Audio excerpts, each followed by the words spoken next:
United Nations, two neighbors clashed again, not on the battlefield, but with words. Tonight, we break down what was said, what it means, and what should come next. Since the May 2025 clashes, diplomatic temperature has been high. At the recent UN General Debate, Pakistan raised Kashmir and other allegations. India used its right of reply to strongly rebut them. He said, the outcome of the conflict in May was a military success for Pakistan. Had Mr. Trump not intervened, our Falcons shot 7 jets. This assembly witnessed absurd theatrics. No degree of drama and no level of lies can conceal the facts. Those were the words that made headlines.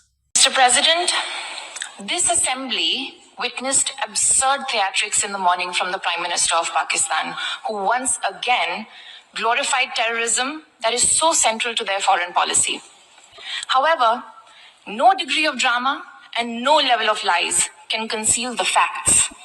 This is the very same Pakistan which, at the UN Security Council on 25th April 2025, shielded the Resistance Front, a Pakistani-sponsored terror outfit, from the responsibility of carrying out the barbaric massacre of tourists in the Indian Union territory of Jammu and Kashmir. Pakistan used the UN platform to raise Kashmir and recount its version of events.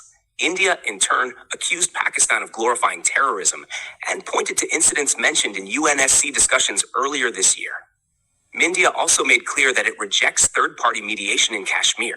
Year after year, India drags its bundle of recycled falsehoods to this forum, but let me set the record straight. India has become the only country that practices state-sponsored terrorism as policy at home and abroad.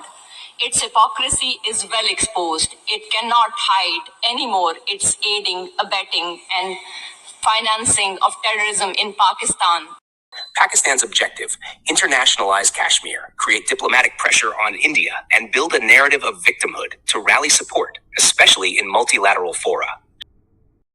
India's objective: defend sovereignty, delegitimize Pakistan's narrative by pointing to cross-border terrorism and to Pakistan's alleged sheltering of terror proxies, to signal to global partners that the terror frame is central to India's case.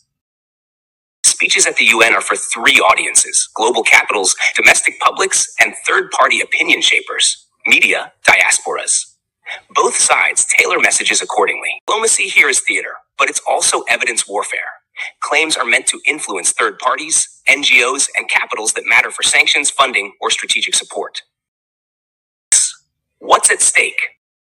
Rhetoric raises tensions. Miscalculation at the border remains a live risk. Credibility battle. Whichever side can produce verifiable evidence wins the argument in diplomatic capitals. The Economic Times, regional spillover. Other players, China, Turkey, Gulf states, may use these exchanges to press their own agendas.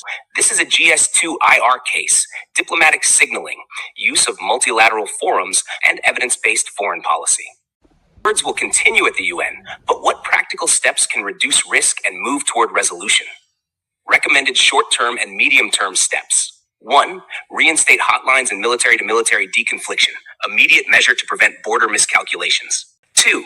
Bilateral track 1.5 talks, neutral third-party facilitation, not mediation, to address operational issues like cross-border terrorism investigations, evidence sharing, and extradition requests.